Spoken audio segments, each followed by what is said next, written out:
Bonsoir. Donc cette fois-ci, pas de live démo, donc il n'y aura pas de souci. C'est purement des slides et de la théorie et des maths.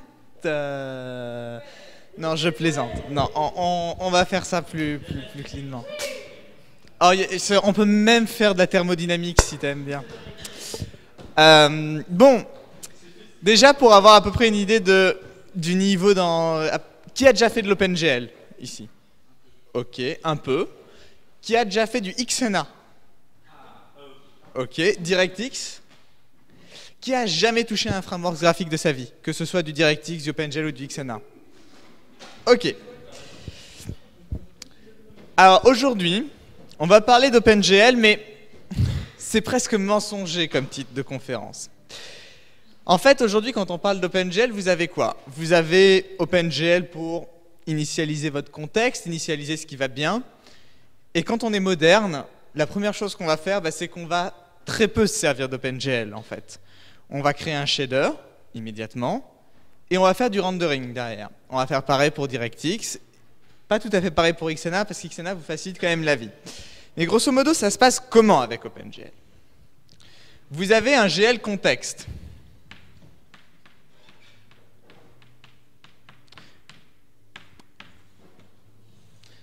Et avec ça, vous allez pouvoir faire des opérations dessus. Fut un temps assez reculé, les gens utilisaient des opérations type GL begin, GL end. Donc, on va voir à peu près comment ça se passait. Vous allez voir, c'est bidon, mais c'est plus comme ça qu'on fait malheureusement. Donc, les gens faisaient begin, vertex, vertex, vertex, end. Et pour peu qu'ils aient mis les bons points ici, ça dessinait un triangle formé des trois sommets, des trois vertex que vous avez mis dans les commandes.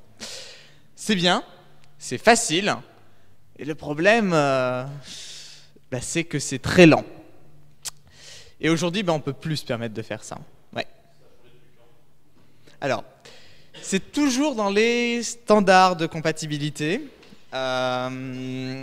C'est poussé par certaines entreprises. Il y a des entreprises qui veulent garder ces standards-là. C'est deprecated depuis qu'on a introduit les dernières features d'OpenGL 2.0. Donc ça doit être deprecated depuis presque 10 ans maintenant. Donc c'est pas récent ce qu'on vous dit quand c'est deprecated. C'est deprecated, mais deprecated, quoi. C'est le genre de truc qu'il faut plus les utiliser. Oui.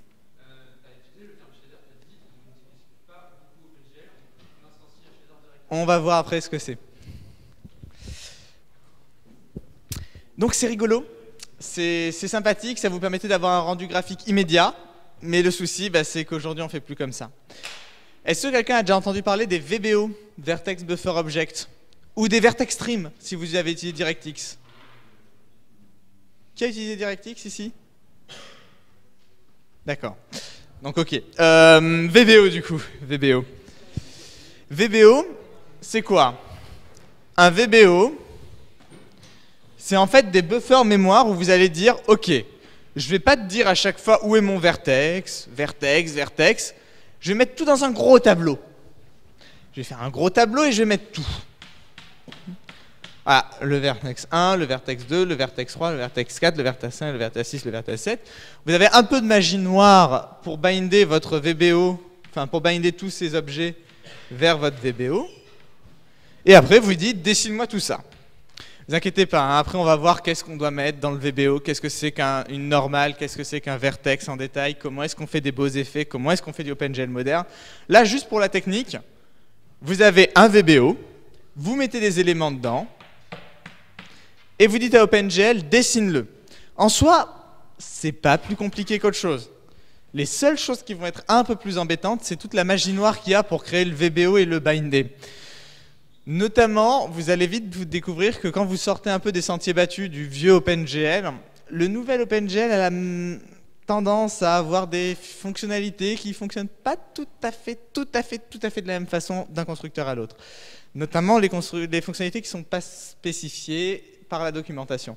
Donc c'est un peu ce qui va vous embêter, mais pour peu que vous soyez rigide et que vous respectiez la bonne procédure, on crée tout avec les standards, donc on crée un tableau, on le bind, on dessine le VBO, ça se passe très bien. Qu'est-ce qu'on utilise donc aujourd'hui? On utilise les VBO, plus du tout ça, hein, ça il faut pas. Pas bien. On utilise GL Context, vous n'avez pas le choix, hein, ça c'est quelque chose qui existe par défaut, vous ne pouvez pas faire ça sans GL Context. Si vous voulez, je vous explique après comment ça fonctionne derrière, mais juste, on ne peut pas faire ça sans GL Context. Les VBO pour représenter vos formes géométriques. Ok, c'est cool. Qu'est-ce qui nous manque avant qu'on attaque la partie un peu plus difficile? On sait, avec OpenGL, dessiner des formes géométriques. On fait un VBO, hein, on met tous les points, on le lit. Qu'est-ce qu'on aimerait bien, plus que dessiner des formes géométriques? Non, parce que là, si je le dessine tel quel, ça va être un gros polygone tout moche. Hein. Non. Ouais, mettre des textures. Les textures, ça a le bon goût avec OpenGL d'être resté comme avant. Je m'explique. Vous créez un buffer de texture.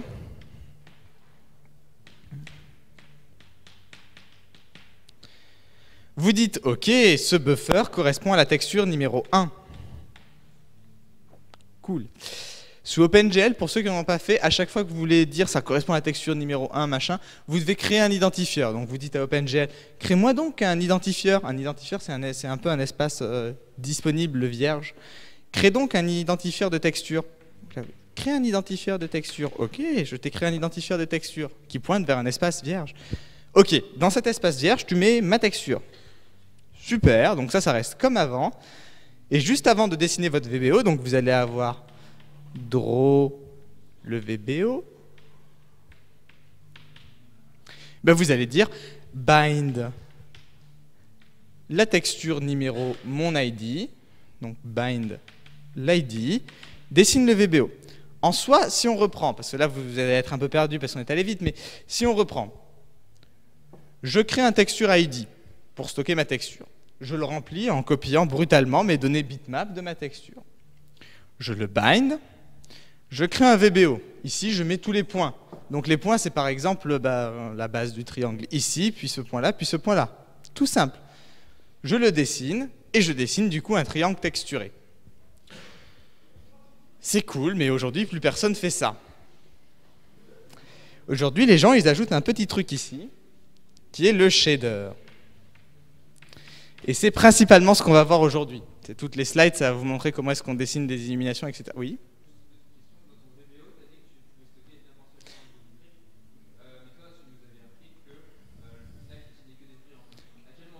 Oui.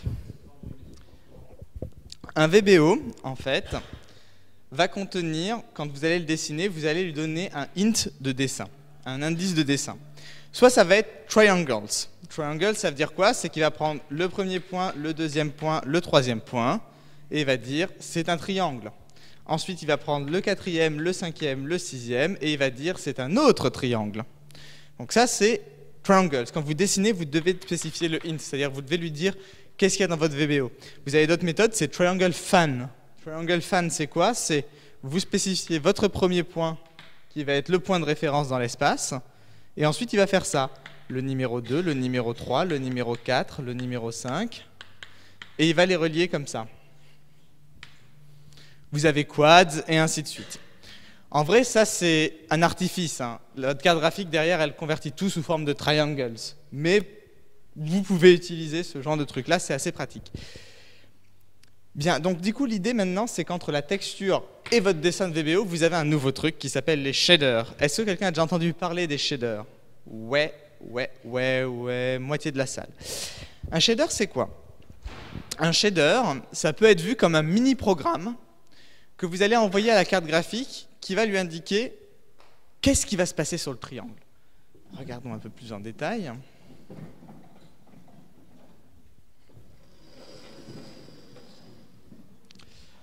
En fait, comment ça se passe? Vous avez votre forme géométrique. Jusque-là, ça va. Elle va rentrer dans la carte graphique. Donc là, elle est stockée dans un VBO. Vous envoyez votre VBO dans la carte graphique. Ouh. Eh bien, en fait, avant, ce qui se passait, c'est que grosso modo, on allait juste faire le dessin sur l'écran du triangle, et ça se passait bien. Puis les gens, ils ont dit, ouais, mais j'aimerais bien avoir vraiment le contrôle sur comment est-ce que tu dessines cette forme. Jusqu'au bout, comment est-ce que tu dessines tout? Et du coup, on a laissé aux gens la possibilité de contrôler tout le système de dessin de la carte graphique. Pour ça, on a deux étapes principales. Aujourd'hui, on a plus, hein, mais on a deux étapes principales. Le vertex shader, qui va en fait dire, OK, regarde, en entrée, tu as un triangle. Et en sortie, il est en 3D potentiellement, en sortie, tu dois avoir un triangle, mais remis dans l'espace écran. Ça veut dire quoi, ça? Ça veut dire que votre triangle, tel quel, quand vous le décrivez, dans l'absolu, il est dans l'espace. C'est un triangle en 3D. Après la sortie de votre vertex shader, vous devez lui donner des points 2D affichables à l'écran. Donc c'est à vous de faire le job de transformer un triangle 3D en triangle 2D dans votre vertex shader. Comment est-ce que ça se fait ça en pratique? En vrai, c'est que des maths. Vous avez une matrice de transformation qui indique la position de votre caméra, où est-ce que vous regardez. Cette matrice-là, elle va contenir plein de chiffres qu'on ne va pas voir comment les calculer aujourd'hui parce que c'est pas marrant. On va le multiplier par les sommets ici, et ça fait de la grosse magie noire, ça vous donne le vertex dans la coordonnée écran. On ne va pas voir comment est-ce qu'on calcule les matrices, en vrai il y en a plusieurs, c'est pas du tout le point aujourd'hui, l'important c'est de comprendre comment ça fonctionne. On a un triangle qui arrive, première étape, et c'est l'utilisateur qui doit le faire, on n'est plus comme dans les années 90-2000, l'utilisateur doit fournir sa routine de transformation de triangle, affichage dans l'espace écran. Cette partie-là, c'est le vertex shader, et c'est à vous de le faire. Oui.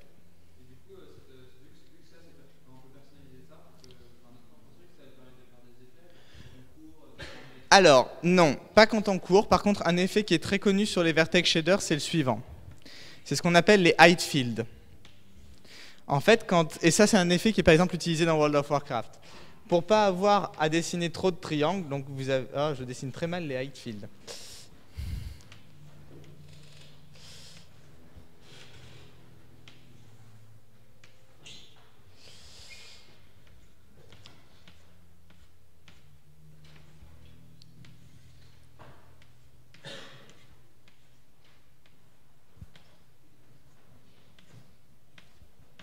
Bon, ça c'est un height field avec un gros bug graphique en plein milieu. Ce que vous allez faire dans votre vertex shader, c'est, vous connaissez vous avez à peu près une height map, hein, c'est une map en niveau de gris qui indique la hauteur de chaque point.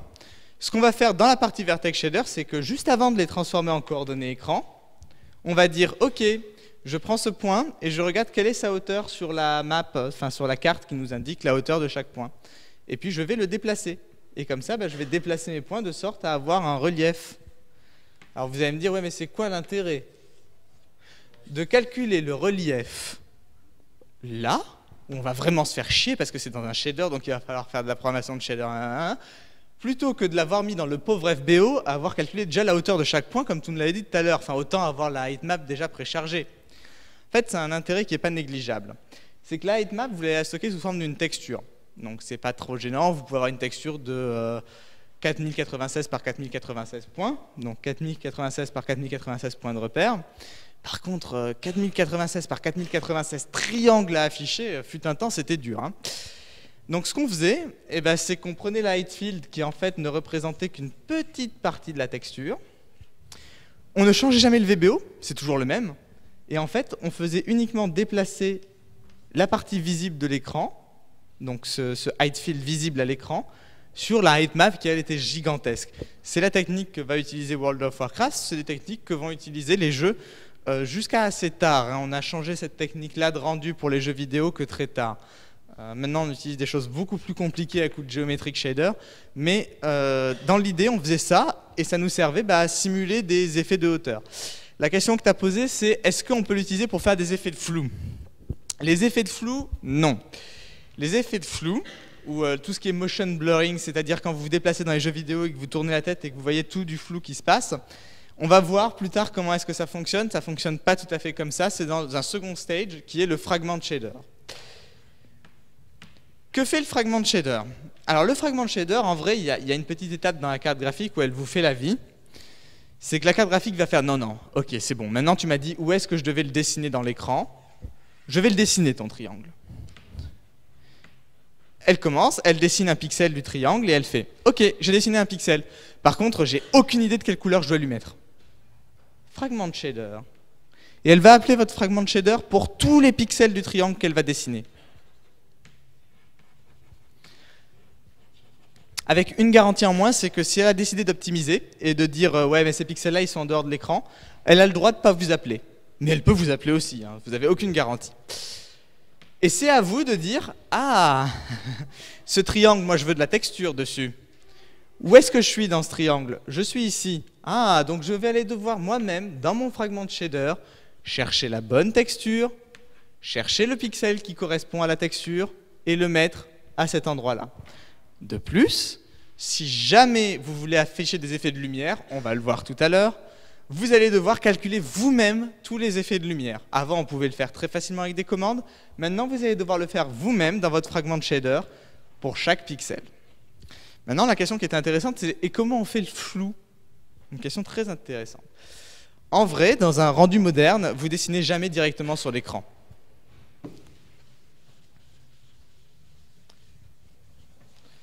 En vrai, vous dessinez dans une texture. Donc vous avez une texture. Et vous dessinez dans cette texture. Cette texture-là, après, vous allez soit dire bah, elle est directement affichée à l'écran, soit vous allez pouvoir vous en resservir. Et en fait, la technique pour faire du flou ou du flou de profondeur, ce qu'on fait, c'est qu'on prend cette texture, on la duplique,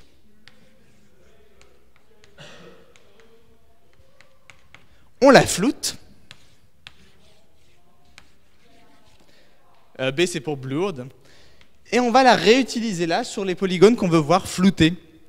Donc c'est une technique qui marche assez bien. Elle a un petit inconvénient que vous voyez tout de suite. C'est, ouais, c'est cool, mais là, la texture que tu es en train d'utiliser pour dessiner l'image suivante, bah, c'est celle de l'image précédente. Alors oui, tout à fait. Et vous allez regarder dans certains jeux, là c'est la technique qu'ils utilisent, et si vous regardez bien, bah, en fait le flou a une image de décalage par rapport au rendu courant. Une autre façon de faire, qui est plus coûteuse mais plus précise, c'est de faire une première fois un dessin de la scène dans une image en très basse résolution, vu qu'elle va être floutée, on s'en fiche, et de l'utiliser dans un deuxième dessin de la scène pour une image en haute résolution. Et dans ce cas-là, c'est synchrone, mais ça coûte plus cher, vous faites deux rendus. Ouais.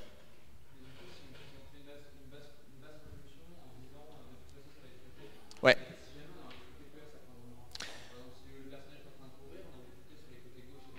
Alors, ça, c'est une très mauvaise idée d'essayer de précalculer les endroits du flou. Pourquoi? Parce que ta carte graphique, quand tu vas faire une image de flou, généralement, tu vas la downsampler. En fait, ton flou va être gratuit. Ton flou va être gratuit, pourquoi? Parce que ce que fait ta carte graphique quand tu réduis la taille d'une texture, elle est capable de faire de l'interpolation et de l'anti-aliasing. En vrai, une façon très rapide de faire du flou, c'est de downsampler ta texture vers une résolution beaucoup plus basse, avec les bons paramètres pour dire à ta texture ouais, fais de l'anti-aliasing, c'est ça, c'est de l'anti-aliasing que je veux. Et après tu fais ouais, et maintenant mets une taille super plus grande et fais du défloutage entre les deux, enfin fais de l'extension de pixels entre les deux, et la carte graphique elle fait super, voilà. Mais comme vous avez super dégradé votre résolution, bah, si vous aviez un cercle net au début, maintenant vous obtiendrez un cercle beaucoup plus flou. Ça a un inconvénient cette technique-là, et là par contre vous allez la retrouver dans tous les jeux que vous avez actuellement. Cette technique-là, elle a le problème que comme vous avez des pixels quand vous descendez la résolution et que vous augmentez la résolution, en vrai, votre flou il va être terriblement pixelisé. C'est-à-dire que vous allez voir que c'est du flou, mais il va être pixelisé par endroits. Vous pouvez regarder tous les jeux modernes, vous regarderez dans les images de flou, vous voyez cette trace de pixels qui reste. Cette trace de pixels qui reste, c'est uniquement parce qu'ils utilisent cette technique-là. Je downsample, je upsample pour vite faire du flou. Donc en fait, tu ne vas pas vraiment vouloir calculer la zone d'un personnage, ça va te coûter plus cher. Il faut bien voir que vous êtes dans des cartes graphiques. Vous êtes dans des cartes graphiques qui vont pouvoir traiter plusieurs milliers de pixels en parallèle. Donc ça, parfois, vouloir réduire la taille d'une image, vouloir dire je ne veux appliquer que sur ce petit pixel-là, ça vous aurait coûté le même prix, voire moins cher, de dire non, fais-le de partout, de toute façon on s'en fiche, on sélectionnera plus tard. Bien réaliser que la carte graphique c'est une usine. C'est vraiment une usine à pixels, ça va vous cracher une quantité de pixels à la seconde dans le fragment de shader qui est monumentale. Vous ne vous rendez pas compte à quel point ça va vite. Ce qui fait que c'est lent dans vos jeux vidéo, c'est parce que vous passez plein de fois par ce pipeline et que vous allez faire plein d'opérations qu'on va voir tout à l'heure qui permettent d'avoir un effet joli. Mais sinon, en soi, un seul rendu dans les cartes graphiques modernes, c'est très rapide. On n'est plus dans les années 2000 où il fallait faire toutes les transformations, Il fallait passer par des étapes lourdes et coûteuses de dessin. C'est toujours des étapes lourdes et coûteuses, mais on a terriblement parallélisé cette partie-là du pipeline. On est passé d'un pipeline qui s'appelait le Transform and Lighting, où tout était précalculé à l'avance, tout était câblé pour aller plus vite, à quelque chose d'entièrement programmable et avec beaucoup de performance dedans. Il y a vraiment, dans un GPU, ça fait que des opérations stupides, mais alors quand vous lui demandez de faire les bonnes opérations, ça sait les faire en parallèle et très vite. Une fois que vous avez ça, vous êtes en mesure du coup de soit faire des effets, donc c'est comme ça aussi qu'on implémente le champ de profondeur. Champ de profondeur, on se dit, est-ce que ce pixel-là est plus ou moins proche de moi? S'il est proche, je vais plutôt le prendre dans l'image floue que j'ai générée et l'image d'avant. S'il est en plein milieu, non, je reste classique et je le prends dans l'image nette et je fais un petit fondu entre les deux. Ça marche très bien. C'est basiquement comme ça que vont se faire tous les rendus et que se faisaient à peu près tous les rendus jusqu'à 2009. Il y a 2 nouvelles étapes qui sont apparues dans ce pipeline-là, vous les connaissez peut-être. Qui a une idée des 2 nouvelles étapes qu'on a dans le pipeline graphique actuellement? Ouais, peut-être, non? Ah, le post-process, en fait, qu'on appelle le post-process, c'est exactement ce qu'on vient de voir là. La technique du post-process, ça consiste à ne plus rendre sur l'écran, mais rendre sur une texture, et réinjecter cette texture, non pas dans des systèmes là, mais réinjecter cette texture dans un fragment de shader. C'est-à-dire qu'en fait, tu refais passer ta texture dans un fragment de shader et tu modifies chaque pixel de la texture. Par exemple, tu as envie de faire passer ton image de sortie en noir et blanc, tu t'embêtes pas. Tu dessines en couleur, tu dessines dans une texture, et ta texture, tu la refais passer en noir et blanc simplement via un fragment de shader qui fait passer tout en noir et blanc dans ton écran. Pareil pour le flou, on pourrait faire un joli flou gaussien. Ça, c'est du post-process. C'est pas vraiment ça qu'on va avoir en stage physique câblé sur la carte graphique. Il y a un nouveau stage câblé sur la carte graphique, c'est... Ouais, il y a le Geometric Shader aujourd'hui. Donc le Geometric Shader, c'est un peu bizarre. Ça fait ça, en fait, le Geometric Shader. On arrive dans le Geometric Shader et on repart, ou pas. C'est... En fait, cette technique, elle sert principalement à multiplier les polygones et à créer des polygones inutiles. Supposons que vous êtes en train de faire des particules. Donc des particules, vous avez plein de petites particules. Mais quand il n'y en a pas assez, ça fait moche à l'écran. Donc on aimerait en avoir plus. De notre côté, là, il n'y a pas besoin de calculer la physique. Quand vous avez 36 particules, vous calculez la physique que pour des particules qui vous intéressent. Et après, les autres, vous les générez un peu aléatoirement tout autour. Bah, c'est le Geometric Shader. C'est-à-dire que vous venez de traiter ces triangles-là. Et vous faites, ouais, fais-en un peu plus tout autour.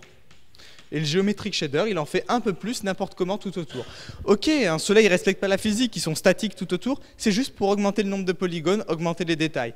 Pareil sur les terrains. Regardez, une petite astuce très facile pour avoir un terrain en haute résolution avec un height field. Vous vous souvenez de notre height field de tout à l'heure, où on n'avait que des polygones comme ça, voilà. Bon, il est encore fucké.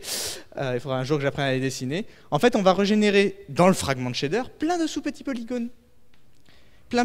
Mais comme le height field, la hauteur, on la calcule dans le fragment de shader, bah vous aurez un terrain qui sera beaucoup plus défini.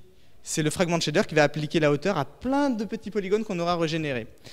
Après, vous allez dire, ouais, mais je n'ai pas d'intérêt. Enfin, j'aurais très bien pu faire dans mon VBO, avoir beaucoup plus de cases dans mon VBO, et je me fiche complètement de cette partie-là. Il y a un intérêt pourtant à faire un Geometric Shader. Est-ce que vous voyez l'intérêt ou pas? Non. J'aurais très bien pu tout mettre ces triangles à l'avance dans mon VBO. Et honnêtement, c'est pas la RAM qui manque. Ça passerait largement. Une idée? C'est pas la RAM qui manque d'un côté, c'est pas la RAM graphique qui va manquer de l'autre. Ouais. Yep. Exactement. On passe plus d'informations, du coup ça encombre. Et ça encombre entre quoi et quoi? Ça encombre entre le CPU et le GPU. Est-ce que quelqu'un sait ce qu'il y a? Bon, ce qu'il y avait, on ne parle pas d'une PS4 ou d'une Xbox One. Qu'est-ce qu'il y avait avant entre le GPU et le CPU? Est-ce que quelqu'un connaît un peu d'architecture informatique pour pouvoir dire qu'il y a... Non. Enfin oui, mais non, c'est pas ce qui nous intéresse là. Ouais, il y a le PCI Express. Et il y a un petit truc devant le CPU. Je suis sûr que vous l'avez vu en plus en cours d'architecture. Devant le CPU, il y a le North Bridge. Ouais. en fait, quand vous faites votre transfert mémoire, vous avez à traverser ces interfaces-là jusqu'à arriver au GPU. Et bien, ça peut devenir coûteux, surtout quand vous voulez rendre plus de 25 images par seconde et que vous allez renvoyer votre VBO à chaque fois. Alors vous allez dire, ouais, ok, je ne vais pas renvoyer mon VBO à chaque fois, je vais le mettre dans la carte graphique.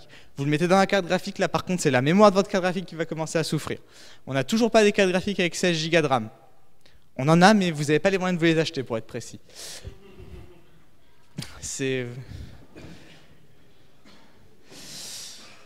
Donc ça, c'est à peu près un pipeline moderne, plus le Geometric Shader. Il y en a un tout nouveau qui est arrivé ces dernières années, en plus de Stage, juste après ça, qui ressemble au Geometric Shader, et qui arrive là. Pareil, quasiment le même, mais en mieux. Non? Non. Non, ça faisait pas assez commercial. Non. On l'appelait le Tessellation Level. Et en fait, il n'est pas du tout programmable, celui-là. Enfin, pas au sens où vous l'entendez. Le Tessellation Level, vous allez lui donner une bump map, c'est-à-dire une map de comment est-ce qu'il pourrait faire mieux, et vous laissez le champ libre à la carte graphique pour générer autant de polygones qu'elle veut. Et elle va les générer, plus en fait votre caméra est prête, plus la carte graphique sent que vous pouvez avoir besoin de polygones, plus elle va en générer. On n'est pas du tout dans le cas du Geometric Shader qui génère un nombre fixe de polygones. Le Tessellation Shader dessine un polygone à l'écran une première fois, regarde comment est-ce qu'il peut le subdiviser et le subdivise juste en fonction de la résolution de l'écran, en fonction de combien de pixels il va occuper à l'écran. C'est très pratique parce que ça vous évite de penser à combien de polygones je dois mettre dans ma mèche, etc. Vous mettez le maximum, vous diminuez la résolution quand vous la passez à la carte graphique et vous lui donnez juste un fichier d'information en lui disant comment est-ce qu'il peut tesseller. Et en fait, tout ce qu'il y avait avant, ce qu'on appelait le level of detail, vous avez peut-être entendu parler, le niveau de détail de savoir est-ce que je dois afficher en haute résolution, en moyenne résolution, en basse résolution, c'était des horreurs de calcul, sont complètement résolus par le Tessellation Layer qui va faire un peu la vie dans ce niveau-là. Ça fait la vie, c'est bien, c'est facile à contrôler, c'est apparu très récemment dans OpenGL, puisque c'était à la base quelque chose qui venait de DirectX, mais vous pouvez maintenant l'utiliser. Donc là, on a vu à peu près comment on faisait quelque chose de moderne. Bon, ça fait aussi de l'art moderne sur le tableau, mais on va dire que c'est ça. Sauf que j'ai complètement omis une partie qui est la partie la plus importante, c'est que je vous ai dit, ok, OpenGL, maintenant c'est un peu de l'arnaque, on vous demande de faire tout vous-même, comme DirectX. C'est-à-dire que, grosso modo, vous faites quoi? Vous faites un VBO, ok, et je vous ai dit, vous faites un VBO et vous faites des programmes. Oui, mais on y met quoi dedans? Grosso modo, c'est ça. On y met quoi dedans? Et ça va aussi vous servir si vous voulez faire des ray tracers ou autre. On va passer à la partie un peu plus intéressante qui est, ouais, mais on fait comment pour avoir de la jolie lumière, de la jolie texture, des ombres qui pètent. Et on va voir aussi un peu comment ça fonctionne derrière pour dessiner des triangles ou autre. Et c'est ça, c'était l'introduction. Ok, non, ça va aller vite, mais j'ai besoin de schémas en fait. Je ne peux pas faire tout ça sur le... Là, les schémas, ils deviennent un peu brutaux. Première chose, vous avez votre caméra. Et vous regardez un objet. Donc votre objet, hein, vous l'avez mis dans votre VBO, vous l'avez dessiné à l'écran, mais sauf que de base, il va être plat, ça va être une pauvre sphère. Vous voulez lui donner de la lumière. Vous voulez calculer la lumière. Vous avez une source de lumière, vous avez vos polygones, vous avez votre caméra. Aujourd'hui, tel qu'on l'a vu là avec nos équations, on sait uniquement faire la caméra et dessiner la sphère. Comment est-ce qu'on applique de la lumière? Alors, ce sont des équations et on va les voir tout de suite. Première chose que vous voulez faire, eh bien, c'est regarder à quel point la lumière impacte l'objet. Vous êtes d'accord que quand la lumière elle est là, elle impacte moyennement l'objet, mais elle l'impacte un peu. Si la lumière elle se trouve quasiment au-dessus, à votre avis, elle impacte plus ou moins l'objet, mon point d'impact? Ouais, plus. Si elle se trouve là, rasant comme ça, le plus ou moins? Moins. Même pas du tout en fait. Hein. Et là, alors là, bon, là j'ai quasiment perdu. Est-ce que vous voyez quelque chose qui nous permettrait facilement de dire, en ce point-là, quelle quantité de lumière j'ai? C'est important de savoir ça, parce que si on le relie à ce qu'on a vu tout à l'heure, ça revient à dire, dans mon fragment de shader, quand je dessine ce point, à quel point je le dessine lumineux ou pas quand la carte graphique me le passe. La carte graphique me dit, ok, quelle couleur je dois mettre à ce point? Et vous devez répondre. Pour répondre, vous devez, dans votre mini-programme, dans votre fragment de shader, décider, est-ce que je dois mettre beaucoup de lumière ou est-ce que je ne dois pas mettre beaucoup de lumière? Est-ce que vous voyez ce qui va vous permettre de décider ça? Là, il y a un élément à l'écran qui devrait vous dire « Ah, je vois quelque chose qui change petit à petit. » Ouais, c'est comme un angle. Donc, l'angle, quand il change, ça change effectivement la luminosité. Est-ce que vous pouvez me dire le rapport entre l'angle et la luminosité? Quelle est la formule qui devrait le donner? Ouais.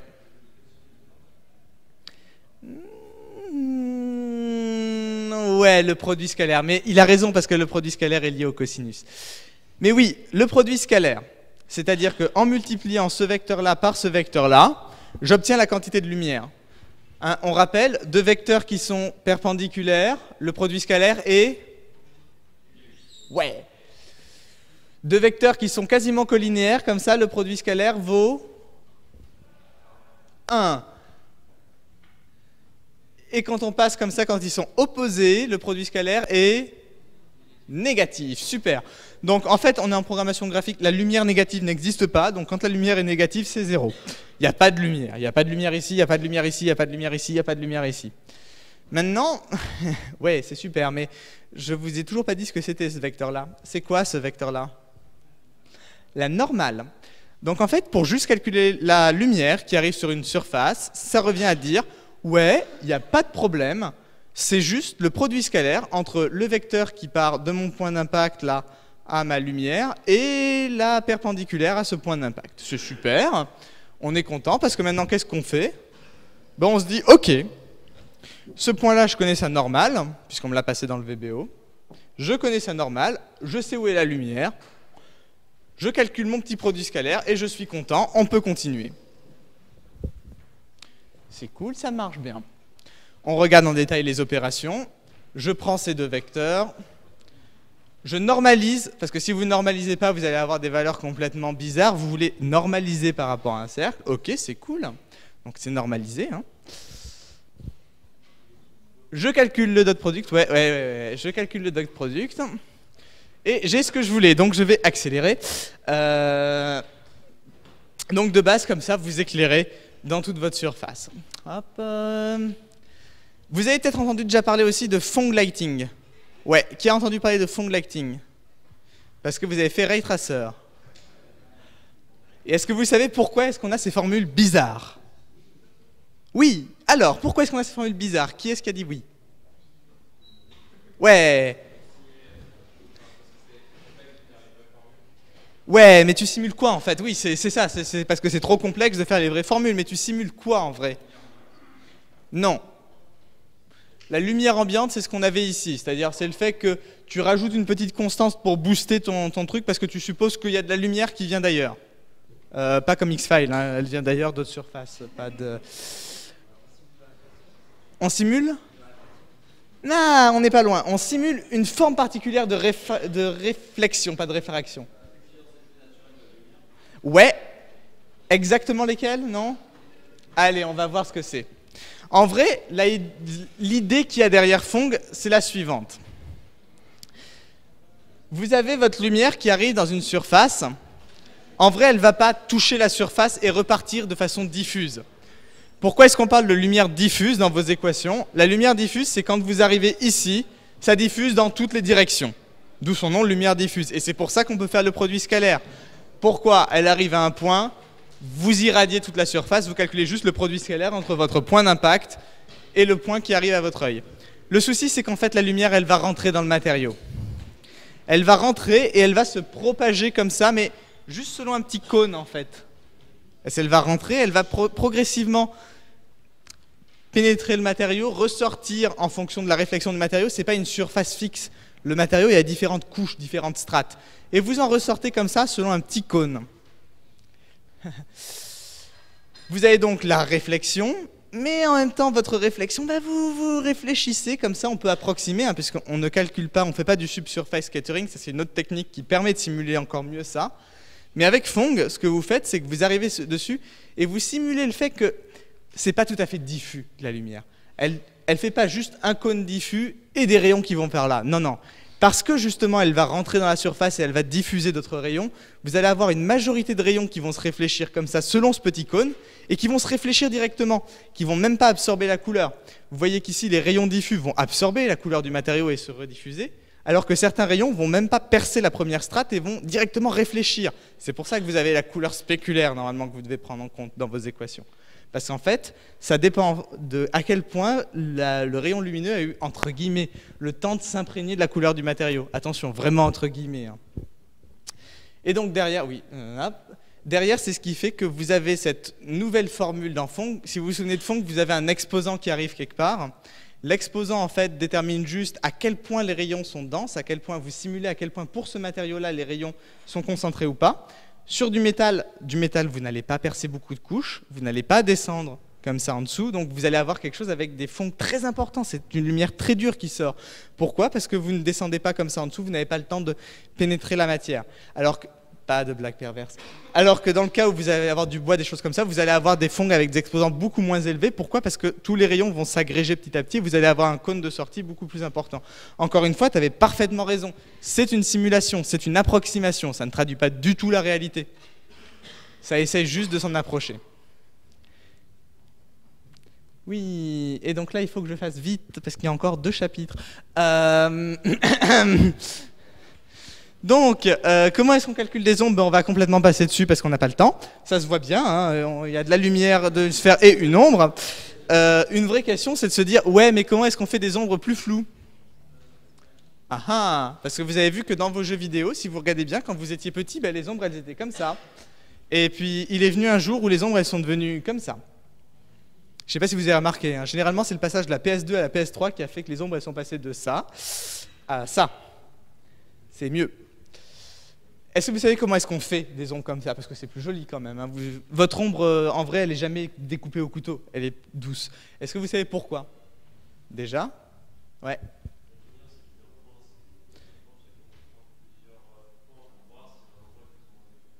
C'est une réponse parfaite.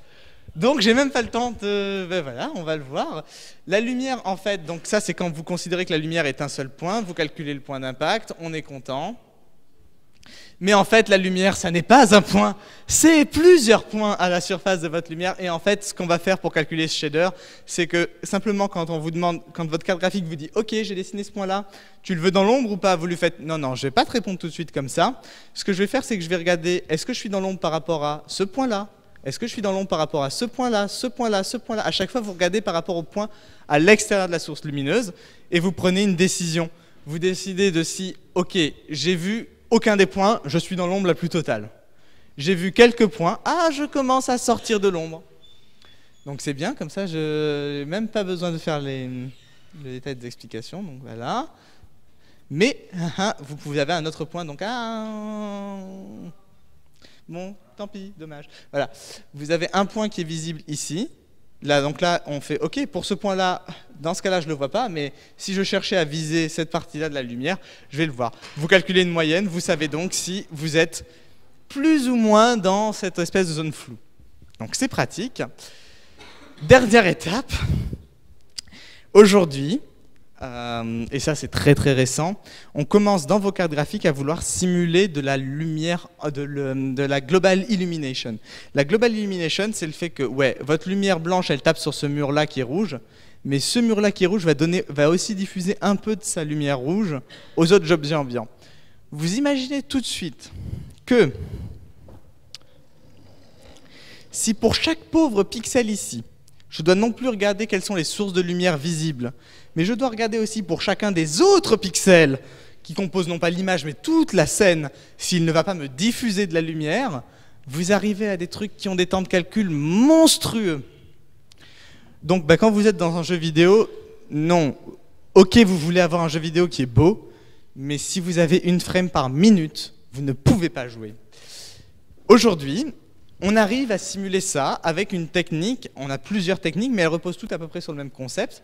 La technique la plus connue aujourd'hui, je ne fais pas de pub pour ma boîte, c'est, vous connaissez ou pas? Ouais, un truc fait par NVIDIA. Non, Global Illumination, c'est le nom de la technique en général. Est-ce que ça vous dit quelque chose si je vous dis VXGI?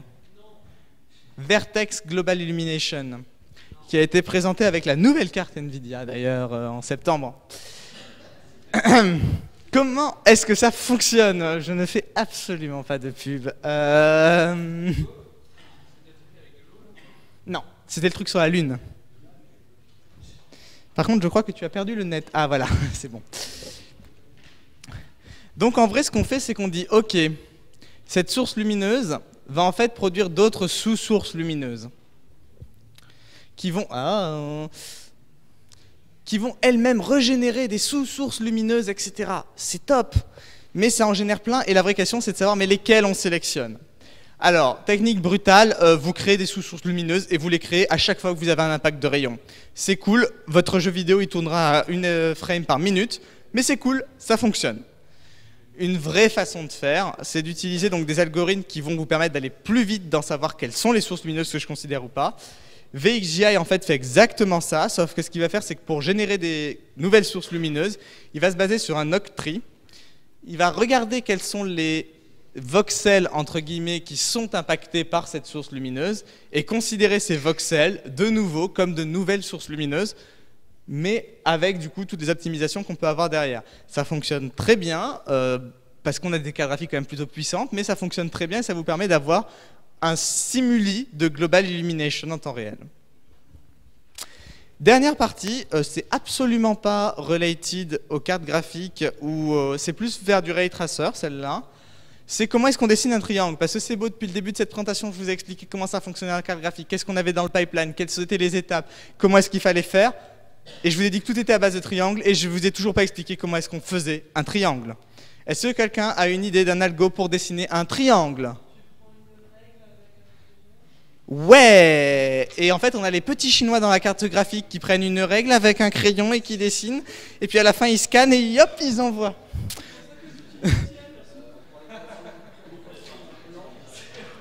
Ouais, il y a de l'idée. Ouais, alors ça c'est une bonne idée, c'est l'idée que je vais présenter tout de suite après. C'est une bonne idée, vous pouvez faire ça. Alors, je vais vraiment le faire vite parce que lui va me tuer sinon. En gros, ça va être très rapide. Vous prenez l'équation d'un plan, vous regardez si votre point il touche le plan, ça c'est la première étape, hein, c'est bien. Enfin, la droite rayon va pénétrer le plan. Vous avez un point de contact, c'est cool. Et bien ensuite, vous regardez par rapport à ces petites droites-là, vous regardez le produit scalaire et hop, ça le fait pas. Je vais faire vraiment vite parce que sinon il va me tuer. Et sinon, vous regardez, alors que si pourtant vous êtes à l'intérieur, vous regardez les produits scalaires, là ils sont positifs, alors que là il y en a un qui devient négatif. Et c'est juste comme ça. Voilà, c'était super rapide. Et je vais faire l'autre méthode qui est la vraie. Quoi? J'ai encore 2 minutes, c'est ça? Mais en fait, non, du coup, on fait pas l'autre méthode, parce que l'autre méthode, elle est chiante à expliquer. C'est fini, question?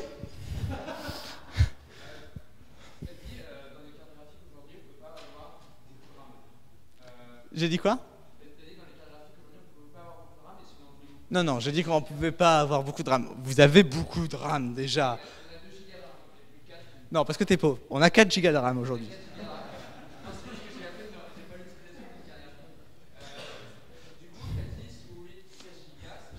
Ouais. C'est pas les mêmes types de RAM qu'on a dans une carte graphique et les RAM que tu as dans ton truc. C'est pas les mêmes types d'accès non plus. Tu as déjà un gros souci, c'est que ta RAM, on va nous la pulvériser en parallèle. Donc en fait, ce qu'on veut, c'est qu'on veut plein de petits clusters de RAM qui sont accessibles par nos tout petits sous-processeurs, donc on va pouvoir diviser. Ça coûte très très cher. On veut de la RAM avec des temps d'accès minimaux, on veut de l'accès concurrent. C'est de la GDDR5 aujourd'hui que tu as dans ta carte graphique.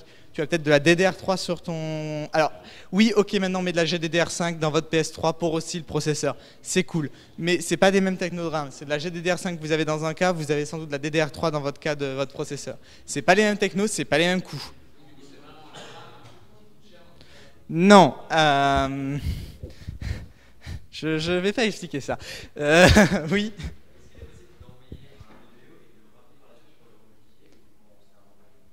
Alors, c'est une fois qu'il est sur ta carte graphique, tu vas être obligé de le réécrire en l'écrasant une deuxième fois. Par contre, tant qu'il est dans ta RAM, tu as le droit de faire ce que tu veux avec.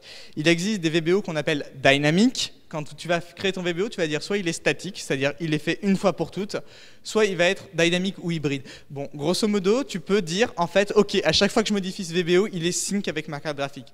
On peut faire ça intelligemment avec des défauts de page, des choses comme ça, mais dans tous les cas, même si c'est fait intelligemment, ça va imposer la petite copie de la partie du VBO vers ta carte graphique. C'est par écriture, c'est pas une synchronisation magique. Encore une fois, on n'est pas dans le cas de la PS4 ou de la Xbox One où les deux mémoires sont partagées en une, donc tu n'as plus ce souci-là. Mais oui.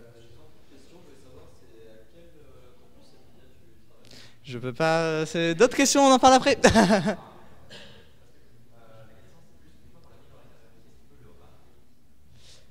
Est-ce que tu peux ramener un VBO une fois que tu l'as envoyé dans un cadre graphique? Il n'y a pas d'intérêt.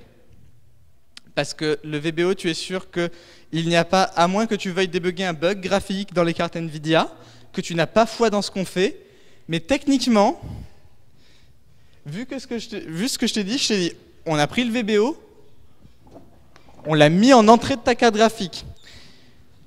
Techniquement, quand tu le relis en entrée, il n'y a pas de magic bits qui vont changer. Hein.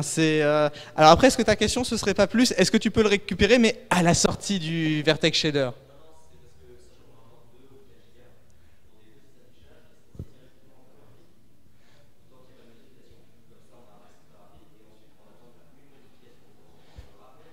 Donc en fait, là, c'est que tu as un PC avec très peu de RAM, c'est ça ton cas d'utilisation? Oui, il y a moyen de faire ça, pas avec des API natives, mais oui, il y a moyen de faire ça. Les API natives te fournissent des récupérations sur la carte graphique très lentes. On peut te fournir des récupérations sur la carte graphique assez rapides, mais là, c'est du cas d'utilisation spécifique. Donc il faut bencher ça, ça va dépendre vraiment du constructeur. La remontée d'informations de la carte graphique vers la RAM est toujours très lente. Ça fait appel à, je ne sais pas si tu sais ce que c'est un bar mapping. Ok, ça fait appel à des systèmes de mapping PCI Express qui vont devenir très lents. C'est vraiment une question qu'on peut se poser plus pour les textures en fait. La plupart des gens ont envie de... Mais la question se pose aussi pour les vertex, c'est juste que ça n'a pas trop d'intérêt si c'est effectivement économiser la mémoire. Pour les textures, c'est intéressant si tu as rebindé ta texture là-dessus, c'est-à-dire tu dessines dans une texture et tu veux voir ce qui a été dessiné et l'analyser du côté processeur. C'est vraiment le cas d'utilisation, c'est je sais faire un calcul très rapidement sur GPU, mais j'ai besoin de faire une analyse que je ne sais pas faire sur GPU sur mon image. Par exemple, j'ai besoin de calculer la luminosité globale de la scène ou des calculs un peu compliqués. Bah oui, j'ai besoin d'avoir fait remonter cette texture-là de mon GPU vers mon CPU. Ça coûte de toute façon très cher. La remontée GPU vers CPU va te coûter une fortune en temps de latence. Généralement, il vaudra mieux le garder côté RAM. Mais oui, c'est possible de lire la mémoire du GPU. Sinon, de toute façon, CUDA ne pourrait pas fonctionner. Donc oui, il y a moyen de le faire, mais c'est une opération coûteuse. Autre question? Ouais.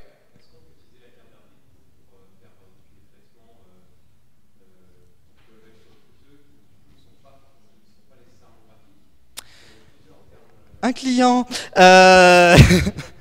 Donc oui, tu peux faire ça avec une technologie qui s'appelle CUDA ou la concurrence qui s'appelle OpenCL.